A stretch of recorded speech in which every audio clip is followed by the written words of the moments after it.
नमस्कार, मैं नियाज खान और आप देख रहे हैं एनएमएफ न्यूज। भारत और पाकिस्तान के बीच रिश्ते कैसे हैं ये बात तो आप सभी जानते हैं। जब से मोदी सरकार ने कश्मीर से अनुच्छेद 370 का खात्मा किया है तब से पाकिस्तान के दिल में तो जैसे आग लगी हुई है और ये आग आज भी उसके सीने में धधक रही है, जिसकी वजह से भारत और पाकिस्तान के बीच रिश्ते सामान्य नहीं हो सके।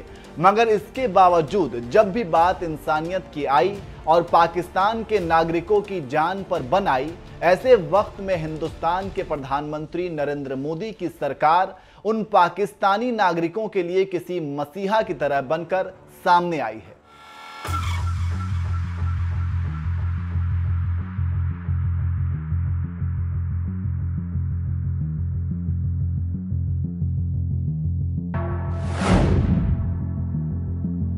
रूस और यूक्रेन के बीच जारी जबरदस्त जंग के बीच मोदी सरकार पिछले कई दिनों से यूक्रेन में फंसे अपने नागरिकों को निकालने में जुटी हुई है और अब तक खार्किव, कीव, सूमी समेत कई इलाकों से भारतीय नागरिकों को ऑपरेशन गंगा के तहत बचाया भी जा चुका है।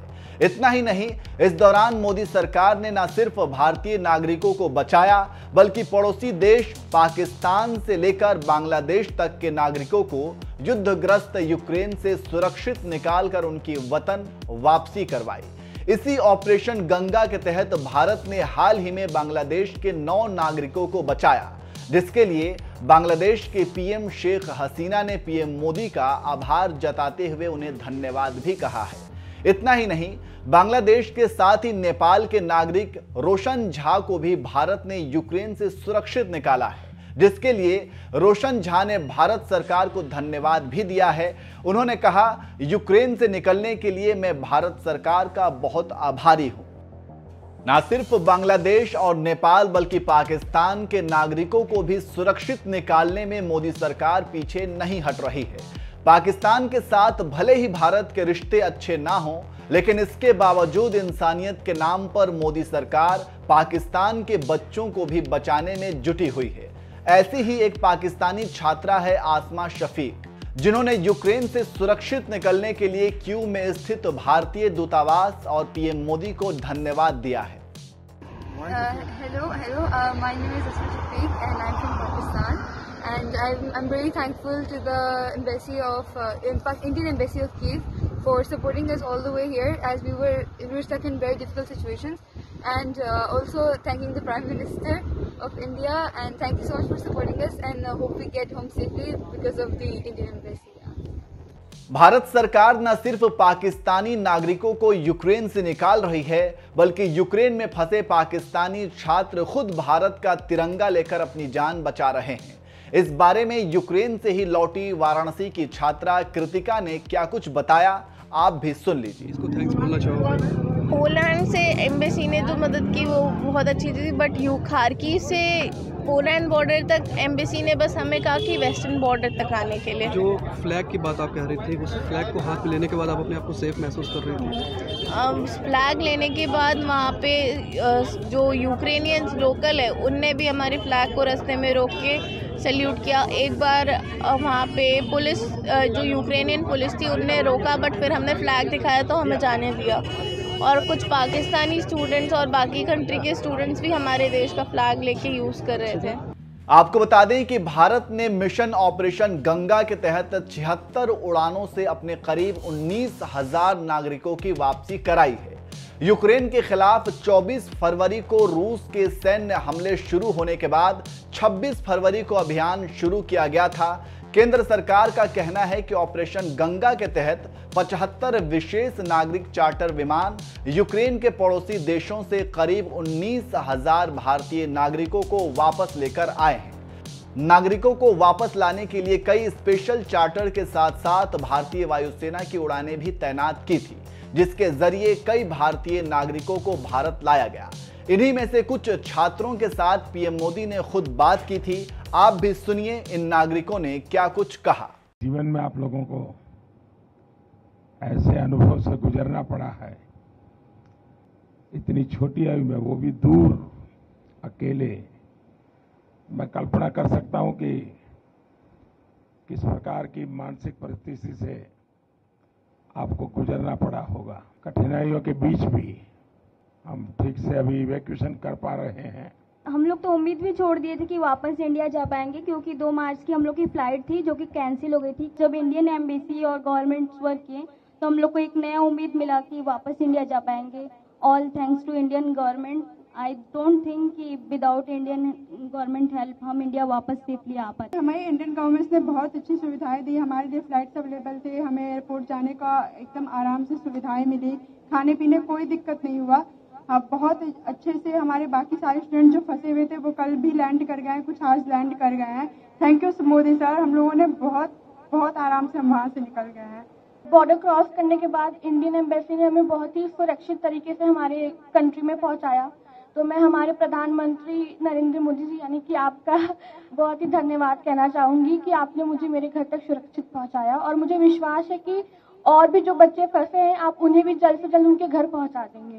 सर 24 तारीख को जब अटैक हुआ तो हमें लगा था कि हम यहाँ से अपने देश वापस नहीं जा पाएंगे, और सर 2 रात हम ऐसे गुजारे जैसे लगा है कि हम मौत को कितने करीब से देख चुके हैं। बट सर मुझे गर्व है कि मैं भारत देश का वासी हूँ, और गर्व है मुझे यहाँ के सरकार पे, शराब पे। और सर सबसे ज्यादा गर्व मुझे महसूस होता है अपने तिरंगे पर। जब हम इवैक्यूएशन से आ रहे तो हमें ऐसी नोटिस मिली थी कि आप अपने बस के आगे और खिड़कियों पे तिरंगे को लगा दीजिए, ताकि जब रशियन आर्मी देखेगी तो आपके केवल तिरंगे से वो आपको टच भी नहीं करेगी। और इस तरह मेरे लिए बहुत बड़ी बात है कि मैं ऐसे महान देश में पैदा हुआ। उस ड्यूरेशन में हमारे पास कोई होप नहीं था, और single hope only is this कि हमारा government and first of all sir specially you sir भगवान के बाद अगर घर में नाम लिया जा रहा था तो सर वो आप थे। मोदी जी हमें बचा लेंगे, अब जो भी कर सकते हैं मोदी जी कर सकते हैं। अब इससे बड़ा हम कुछ कह ही नहीं सकते सर। पेरेंट्स सब होप खो देते हैं सर, क्योंकि हमें बचाने के लिए हमारे पेरेंट्स कुछ भी कर सकते हैं, पर उस सिचुएशन में sir parents can't do anything, and that time they are all wishing from God and they are always, I have no word sir. घर में 100 बार नाम सिर्फ आपका लिया जाता था कि मोदी जी कुछ कर लेंगे, वो ही कुछ कर सकते हैं, अब कोई कुछ नहीं कर सकता। First of all I would like to say that पहली बार हमने इंडियन झंडे की ताकत देखी। हम जब बस पे जाते थे तो करीब 25 चेक पोस्ट हमें मिली जहाँ पे हमारी चेकिंग हुई, आर्मी अंदर आई, बट उन्होंने छोड़ दिया हमें, मतलब हमारे फ्लैग को देख के छोड़ दिया। इवन जो अदर कंट्रीज के बच्चे थे, नाइजीरियन, मोरक्कन, वो सब हमारे झंडे को यूज करके वो लोग वहां से बॉर्डर क्रॉस कर रहे थे। तो sir thank you so much for evacuating us, thank you so much sir. मेरी दादी ने मुझे ये बोला था कि क्योंकि मेरे फादर आर्मी में है, तो उन्होंने बोला था कि तुम्हारे पिताजी ने तो ये वॉर नहीं देखा जो तुम फेस करके आ रही हो, लेकिन उन्होंने ये कहा कि मोदी सरकार जी पे पूरा भरोसा है कि अगर कोई नहीं तो वो तो आपको जरूर ही निकाल देंगे। जब अटैक हुआ था 24 को, तो 25 को हम सारे राशन की लाइन में लगे। हमें लगा कि 1 हफ्ते लग जाएंगे हमें इवैक्यूएशन के लिए, लेकिन हमें 26 को ही मैसेज आ गया कि आज आपका इवैक्यूएशन है। हम बॉर्डर पहुंचे, फिर वहां से हम रोमानियन बॉर्डर को क्रॉस किया, और फिर वहां से इंडियन एम्बेसी ने हमारा बहुत साथ दिया। हमें तुरंत इवैक्यूएट किया गया, फ्री फ्लाइट्स, फ्री एवरीथिंग। मेरे पास तो इंडियन करेंसी भी नहीं थी लाने के लिए कुछ भी। तो हम लोग सो ही नहीं पा रहे थे कि अटैक हो गया, अब हम लोग के साथ भी कुछ भी हो सकता है। और जब हम लोग स्टडी के लिए गए थे उसके जस्ट 1 हफ्ते बाद मेरे पिताजी का देहांत हो गया। तो उसके बाद मेरी मम्मी इतना ज्यादा पैनिक होती थी हमेशा कि तुम कब आओगी, कैसे आओगी, अब मैं कुछ कर भी पाऊंगी कि नहीं कर पाऊंगी। तो उनके पैनिक होने से मैं भी पैनिक हो जाती थी। तो जैसे ही उनको पता चला कि सरकार ने इतना इंतजाम किया है, आ जाऊंगी, जैसे ही उन्होंने मुझे देखा, आपको इतनी दुआएं दी हैं कि आप हमेशा खुश रहे, आप हमेशा जिए। उसके बाद हम लोग को जरा सी भी दिक्कत कहीं भी महसूस नहीं हुई। हमारा इंडिया इतना अच्छा है कि हमारे फ्लैग के जरिए दूसरे नेशंस के लोग निकल रहे हैं। तो thank you so much sir, thank you so much. हमारा देश मजबूत हो, इन सारी समस्याओं का समाधान उसी में है। उसी प्रकार से मैं तो अभी भी मानता हूं कि अगर देश में पहले से मेडिकल एजुकेशन की नीतियां सही होती तो आप लोगों को बाहर नहीं जाना पड़ता। कौन माँ बाप चाहते कि इस छोटी उम्र में अकेले भेज दे? कोई माँ बाप नहीं चाहता। लेकिन अब लगे हैं, देखिए पहले करीब 300-400 के बीच में हमारे यहाँ मेडिकल कॉलेज थी, अब हम करीब 700 तक पहुंच गए हैं। हर जिले में मेडिकल कॉलेज कर रहे हैं। पहले हमारे देश में कोई 80-90 हज़ार के बीच में सीटें थी। अब पिछले 5 साल में हम उसको 1.5 लाख तक पहुंचा दिया है। यूपी में भी नए 2100 विद्यार्थियों के लिए सीटें बनाई हैं।